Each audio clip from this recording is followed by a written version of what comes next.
Magandang hapon po mga kanegs at welcome na naman po sa ating panibagong vlog. So, napag-isipan ko po no, habang nagpapahinga po ako dito sa taas dahil po katapos lang namin kumain. Ano kaya po kung mag-imbak po ako ng ng kahoy na tuyo. Dahil po naisip ko po no na para makaminos gastos po kami sa doon sa gasol. Yun at dahil naubusan na naman po kami ng gasol no. So dito rin po ako nagluluto sa baba. So bali ako rin naman nagluto at saka si Kautol. Yun, pag-isipan ko na lang mga kanegs na ano kaya kung mag-ipon na ako ng tuyong kahoy. Bisakin ko na lang diyan. Saka lagyan ko na lang ng kuan para kahit papaano hindi na tayo magluto sa baba at hindi na tayo magluto sa gasol tayo para makaluwas nga po tayo sa gasto no. So marami din po nag-comment diyan na malapit po sa bundok din naman nga po kami. Bakit po yung gasol po yung ginagamit namin? So tama nga po yun. So napag-isipan ko pong hakot na lang ng kahoy na tuyo at yan na lang po i-stop na lang diyan para kahit po paano dahil po mahilig din naman po kami sa tawag dun sa laga yun. So magastos po talaga sa gasol pag puro na lang laga yung niluluto mo. Ayun, so mas maganda nga po pala pag mag-ipon na lang ako ng kahoy na tuyo para makaminos gastos nga po. So papakita ko lang po sa inyo kung doon po kasi ako nagluluto sa baba mga kanegs. Doon sa may babang ayon. Ayan, doon sa may may kawali na yon. Ayan. At hindi pa nga po kami nakagawa ng anong tawag doon yung tungko na na lutuan no. Yan, so mas maganda pa nga po na mag-ipon na lang ako ng kahoy. Yan, so samahan niyo ako mga kanegs at ipon po tayo ng kahoy para po may pang gamit po tayo sa pagluluto no. Yun, dami namang kahoy po dito sa paligid. Alright, let's go. So mga kanegs, at meron nga po tayong kahoy dito no. Yun, so ito po yung mga kahoy na tuyo kanina na inakot ko. So putol-putulin ko na lang po para may panggatong po tayo.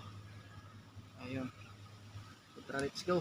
Hindi na po tayo gasto sa gasol. Sanay rin po kami sa same yung gamit po namin, diba? Yung gatong po namin is kahoy lang. Tara po, samahan yung watong po natin ito mga kahoy.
Problema po mga kanegs, wala tayong palakol.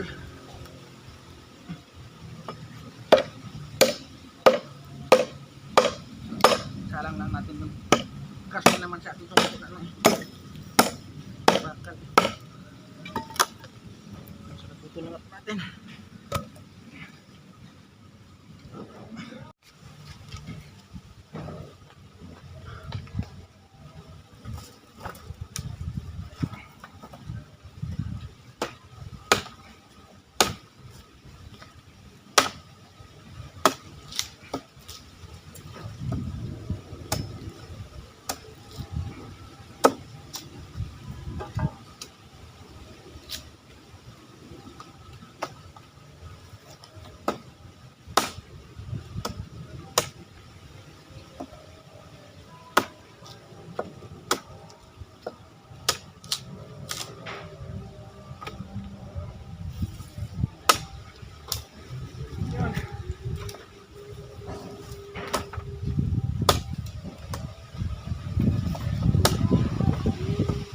lang ho yung pinili ko, no, dahil kung paglalaki ko na pala tayo, palakul na pang yeah.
So mga kanegs, nakaipon na nga po tayo ng kahoy, no? Ayan, so nidagan lang po natin maya maya. Tama po, lapit lang dito sa ating nilulutuan. Ayan, so doon po natin sila lagay maya pag na, marami na, no? Lagyan ko ng pinakapatungan, takpan ko lang po siya ng hero para hindi siya mabasa ng ulan. Ayan, so kailangan talaga po natin mag-ipon. Alright,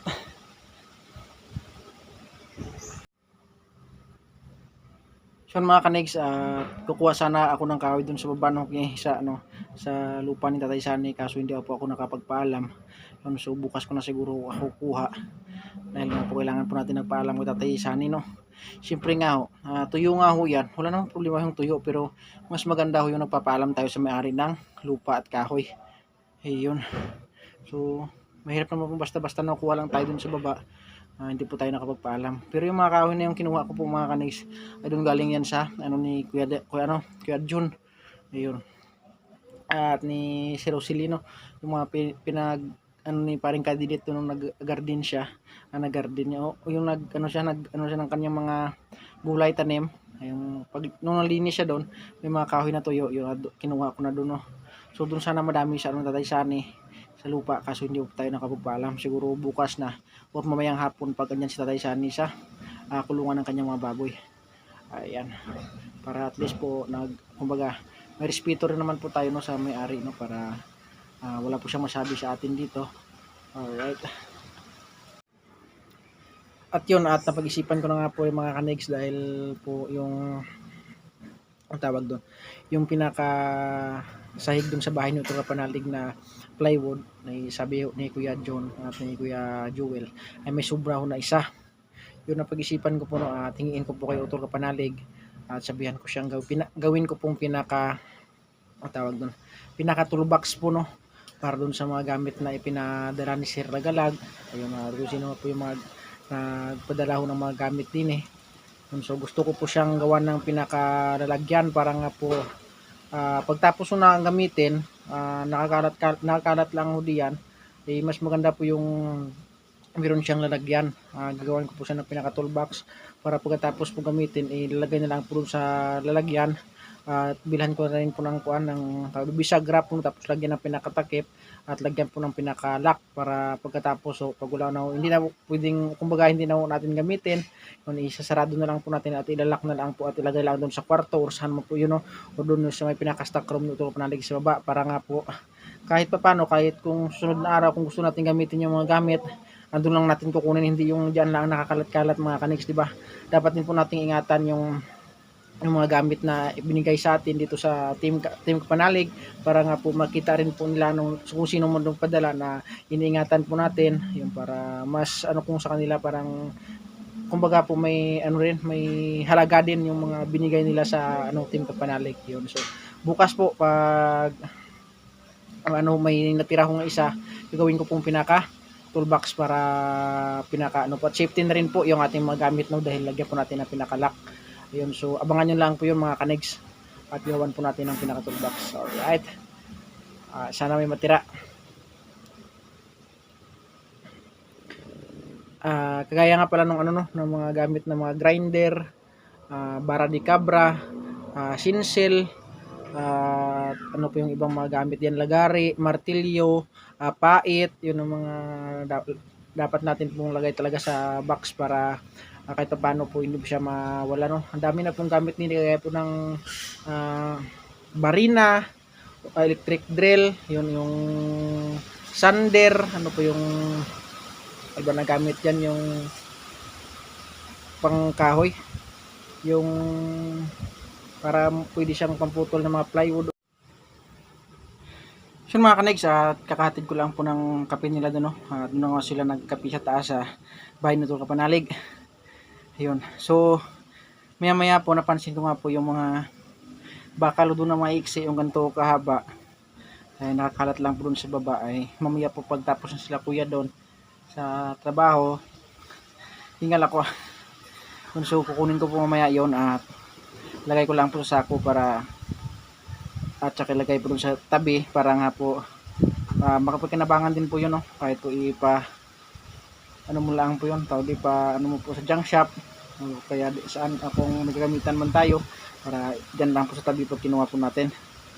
So bali yung bakal na yon ay mga tubular tsaka kuan, yung mga maiksi na kumbaga ritaso na ginamit nila doon sa pinaka-terrace, doon lang po sa baba nakakalat. So ligpit po natin na maya mga kanegs. Alright, mamaya pagkatapos silang magkape. So mga kanegs, ito nga po yung mga bakal na nakalat nila. So ligpit lang po natin para natabi na nga po natin. Let's go.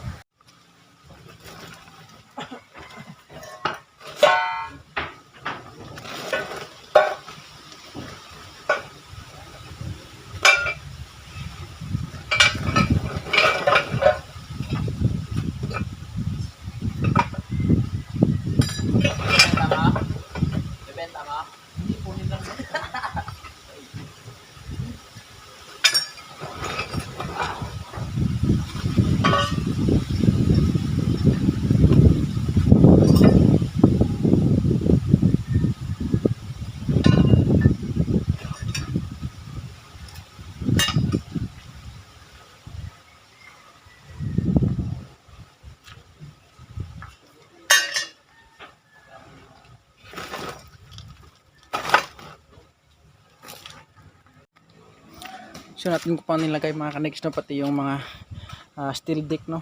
Ayan, at saka si purlins para ipunin na po natin dyan. Ano nga po yung plano ni Tol Kapanalig dyan, kung padyang shop niya po or gamitin niya, andyan lang po natin kukunin para hindi po sa gabal doon sa baba. Hindi niya rin po kasi nilagay yung mayroong sobra, kaya dyan ko na lang po nilagay rin yung akin para ano na dyan, kumbaga andyan na lahat. Alright, magandang umaga po mga kanegs, at ito po ay karugtong lang ng ating vlog kahapon. So pumunta po kami muna ni Kautol ng boundary, no, para bumili ng kulang na materyales dun sa pinaka-terrace, at si Utol ay uwi din ng diretso din ang lipa. Ayun, so samahan nyo mga kanegs, let's get. So yun mga kanegs, at andito na nga po kami sa hardware, no. Yun, at nantay ko lang po si Kautol dahil nga po siya yung bumili ng materyales. So panoorin nyo lang po sa kanyang vlog. Sumama po ko dahil mamaya diretso na siya po uwi ng lipa, at idadaan na lang po yung materyales dun sa taas kina Kuya Lune, at ako po yung magdala pababa. So sumama nga po ko. Nakabili na rin po ako ng pangulam namin na bangus, at isisigang ko lang po mamaya pag uwi.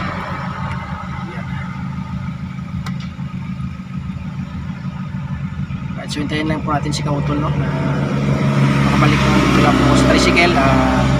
Doon siya sa loob.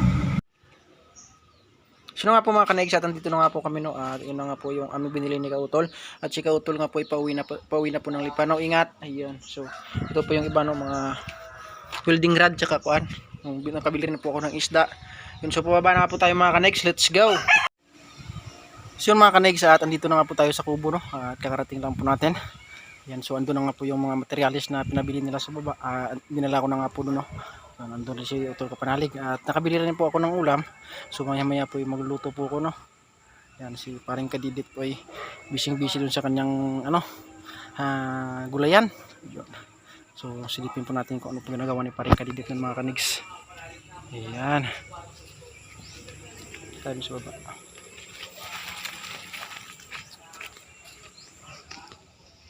No, pre, nakalimutan ko yung chat mo, pre. Ay, ngayon dini ko lang nabasa. Ha? Saan? Tingnan, silipin po natin mga kanigs yung ginawa ni paring Kadidit din. Wow, ang ganda. Ayos, no? Yun ang yung pinakaanuhan niya, pre, ng ng pinakaanuhan ng ampalaya. Yan. Ay, gawa nga yung itim na yun. Diyan na siya, kung baga diyan na siya mamunga pag ano. Siya mamumunga. Ayun, so ang ganda po mga kanigs. Tingnan niyo po yung paring Kadidit at yung mga kamatis po. Ang kaganda na, lalaki na. Ayan. Kaya darating araw sa wata sa gulay. Kaya nga.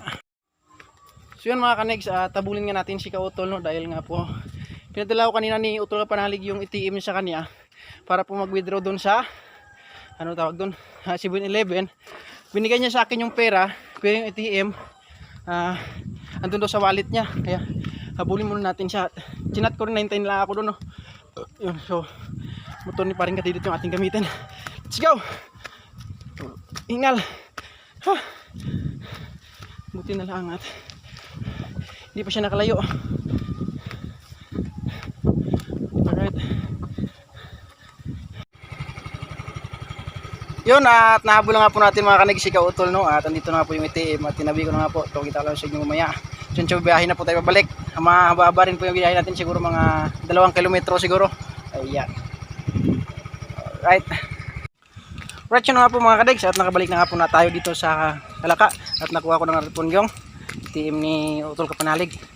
Ayun, so mabuti na lang po at andun pa lang po si Utol, no, sa banda pababa do sa pinakagasolinahan, yung pinapagasolinahan namin pag napunta kami kina Kuya Kanoy. At mabuti na lang po at naisip niya rin kung hindi. Yan po, hindi ni Utol Kapanalig makukuha yung kanyang sahod. Yun, so bababa na nga po tayo para magluto. Tanghali na nga po, no, alas 10 na. Ayan.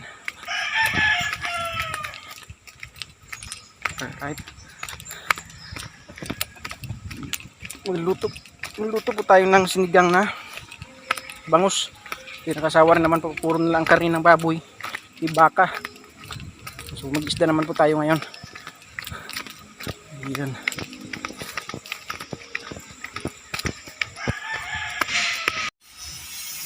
At yun na nga po, nandito na nga po tayo sa kubo, no. So kakatapos lang po magkape ng ating mga nagtatrabaho sa bano, sila Kuya Joel, Kuya John. Yun, tapos lang po nila magmerienda. At ako naman po sa ngayon ay nag-ready na rin po para magluto dahil nga po wala na si Kautol, na umuwi na nga po siya. Ako naman po ngayon ang mag-assign sa pagluluto at sa mga gawain dito, no, dahil si Utol Kapanalig busy dun sa baba, siya po nag-vlog dun sa, siyempre kailangan niya i-vlog yung nangyayari dun sa kanyang bahay. Yun, so si paring Kadidit nga po mga kanigs ay umuwi nga po dahil na daw may puntahan daw na na birthdayhan. So babalik daw rin naman namayang hapon, iwan ko lang po kung totoong babalik talaga, no. Ayun, so ngayon po ready lang po ako doon ng pag-ulam nila. At yun na nga po, papasilip ko lang po sa inyo, no, at para makita nyo rin po kung ano po yung ating niluto doon sa likod. Yeah. So punta na po tayo sa likod mga kanigs. So nandito na nga tayo sa kusina. At napakulo na nga po ako mga kanigs ng tubig na may sangkap, no. Yun, kamatis, sibuyas, luya. Ayun, andyan na nga po siya. So, at ito nga po, ipapakita ko lang po sa inyo yung binili ko kaninang bangus. Ayan, ayan na nga po siya. So yung nakita nyo po mga kanigs, yung yan, yung tawag dyan, pinaano ko po, no. Hinati ko po siya dahil ko po siya mamaya, ipiprito ko nga po siya. Yun, so 2 buntot dahil matinik nga po yan. So dapat doon diyan mga kanigs ay ipiprito na lang siya at parang pang ulam. Ayun, so ito nga po, nakabili na rin po ako ng kangkong. Yan, so 2 big kiso, no. Yan po maya ang ilahok natin mga kanigs. Alright. So meron din namang siling haba doon, siling haba, tsaka mga siling haba, tsaka yung meron din dito okra. Ito okra mga kanigs, pwede natin lahok mamaya sa ating sinigang na bangus. So nakakasawa din naman po yung baboy tsaka baka. Alright. Yun, so bukas po mga kanegs ay hindi pa po tayo makapagpalitada dun sa taas sa bahay niyo Tuga Panalig sa pinakakwarto dahil nga pupunta pa po ako ng balayan at ayusin ko po yung aking ATM dahil nung una ho yung ATM ko ay hindi ko agad na change pin kaya kumbaga ho kailangan talang i-activate uli. Ayun. So bukas po papasama uli ako kay Paring Kadidit para matapos na po at maayos ko na yung aking ATM. Para makuha na rin po natin yung ating sahod. Yun, so abangan nyo lang po bukas no kung ano po yung mga i-content natin. Alright. Habang kasamahan po natin sa bahay, patuloy pa rin sa pagtatrabaho. At ako muna ngayon nag-assign dito sa pagluluto mga kanegs. At update ko lang po kayo mga kanegs pag naluto na po yung ating tawag dun, sinigang na bangos. Ayan.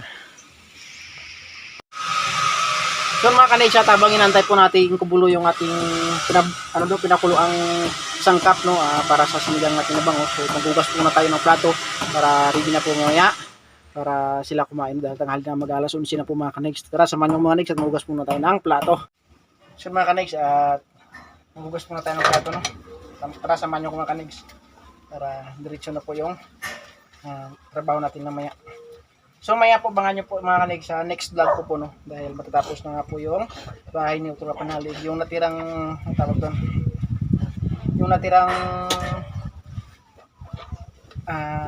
tawag doon ba, yung plywood ho, gagawin ko pong pinaka toolbox para may po no, may lalagyan po tayo ng mga gamit na pinabigay dito sa Team Kapanalig dahil nakakalat lang doon sa baba. So kailangan po nating gawan ng lalagyan. Saka lagyan natin ng lock para kahit pa paano ay hintayin kunin lang natin doon sa pinaka toolbox natin pag kailangan natin gamitin. Alright. So, lamig. At kakataan lang ni Tuga Panalig. Tapos lang ng video. Ayan.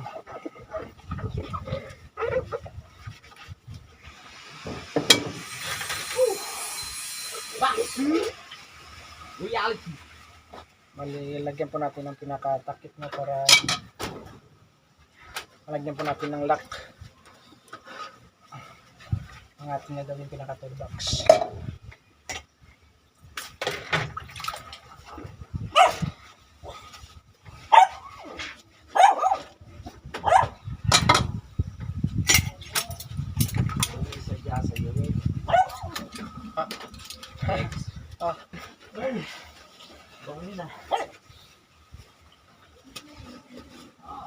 So at bali hinabilin nga po na ni Kautol yung mga tanim niya po na gulay na ako daw muna yung mag-asikaso mga kanegs. Ako yung magdidilig ng pagtuan. Kahit once lang daw. Once a day.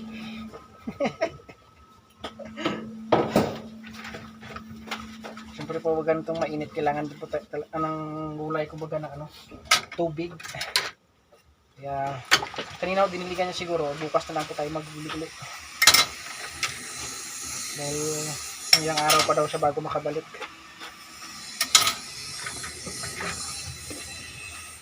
Yan.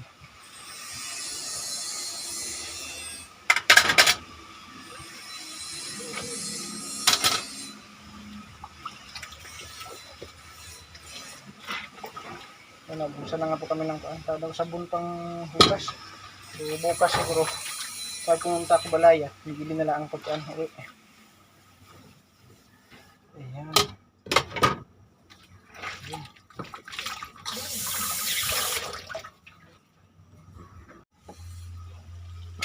So kakatapos lang po natin mga kanegs maghugas ng mga plato. Yun, at nakulo na nga po yung ating tawag dyan, yung ating pinakulo ang sangkap no. Yun, so lalagay na po natin yung ating isda. Alright. Isa, dalawa, tatlo, apat, lima, anim, pitong piraso po mga kanegs. Yan, so ang naiwan po na yung buntot na biniya ko sa gitna ay po natin, piprito po natin na mamarinate ko lang. Ayan. So update ko lang po kayo mga kanegs pag Luto na po yung ating sinigang na bangos. Yan. Yun, so mga kanegs, at luto na nga po yung ating sinigang, no? At papasilip ko lang po sa inyo. At ito na nga po siya. Ayan, luto na po yung ating sinigang na bangos. Tingnan ko lang. So mga kanegs, samahan nyo muna kami at kakain po muna tayo ng ating tanghalian. Let's go! Kain na ho, kain na ho! So, sige na, sige na po.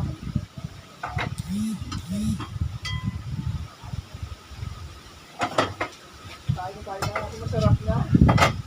Sinigang! Sinigwan! Ng hangover, kailangan natin kumain. Tama! Hindi tayo magpapatalo. Kasi na siya, baby. Malisok. Happy birthday. Happy birthday.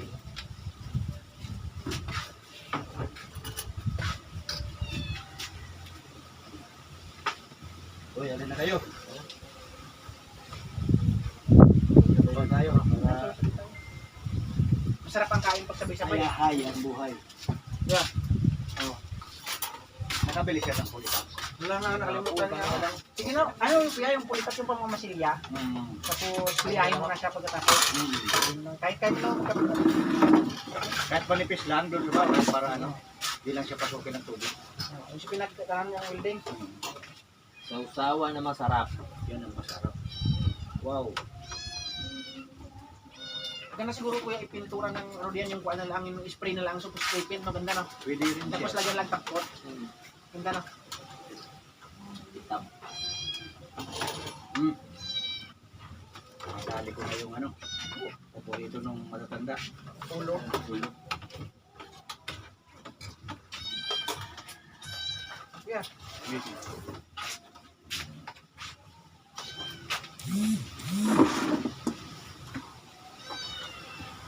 Sa amin sa Iloilo, pag nagkatay ng manok, yung atay sa matatanda talaga.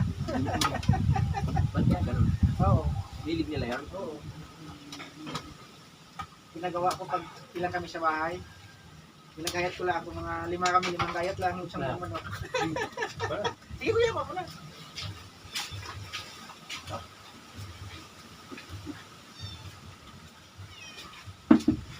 Sana eh. May nangka. Meron pa isa eh. Yan ba kung kukuha kuya?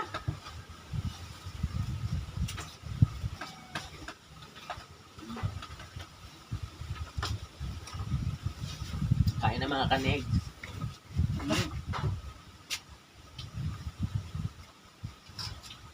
Sausawan. Sa bangon yung ano yung yan yung masarap. Taba eh.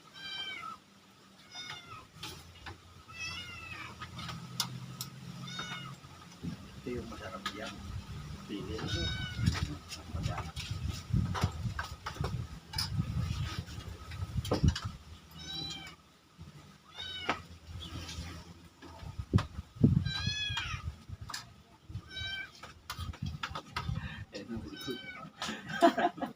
Bakit mo sa lamesa? Muslim pala sila tol. Ha? Muslim pala sila. Bakit? Sanay sila sa lakon. Ganun ba yun? Mga Japanese.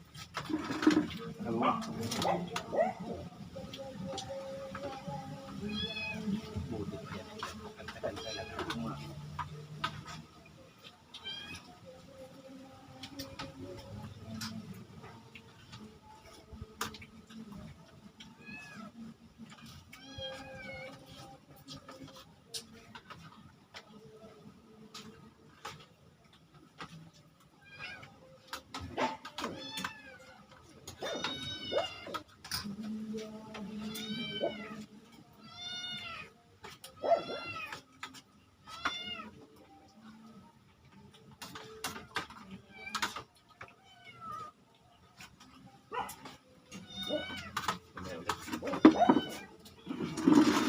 Baka lumabas.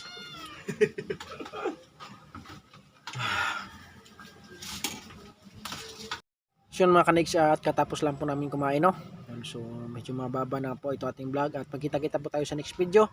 Maraming salamat po at maraming salamat po sa lahat ng walang sawang nanonood ng aming vlog dito sa Team Kapanalig, sa solid supporter sa Team Kapanalig, kay Mario Limaranan, kay Sir Robert Enriquez, kay Sir Lagalag 44. So maraming salamat po no. Kay Mamumpa. Yun, so maraming at sa inyo ding lahat po mga kanegs, hindi man po kayo maisa-isa, alam niyo na po kung sino kayo. Lagi po kayo mag-ingat. God bless you all. I love you all. Bye.